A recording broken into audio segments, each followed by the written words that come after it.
support a standing army for the United Nations. This is something we've discussed and looked at, and many people have looked at it. There are a couple of questions that it raises. First of all, where would you base the army? Under whose jurisdiction? How large will the army be? Who will pay for it? And will they continue to pay for it? And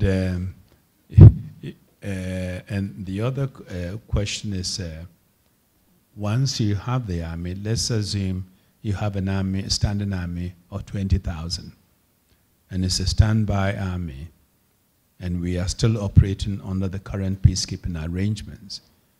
It ought to be possible for you to, let's say, deploy them at the early stage, because as I indicated, because of the way we operate, it can take 4 to 6 months to operate, to deploy. If we had a standing army, we should be able to deploy them immediately, waiting for governments to give us the troops to relieve them so that they can go back to their base to be used again or in other crises. But they may go and get stuck. If you deploy them and the governments do not provide the relief troops that you are waiting for, you don't have an army to move around. You don't have the standing army. That's the end of your standing army.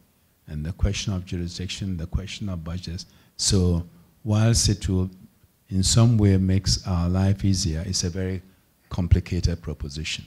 But thanks for thinking of it for us.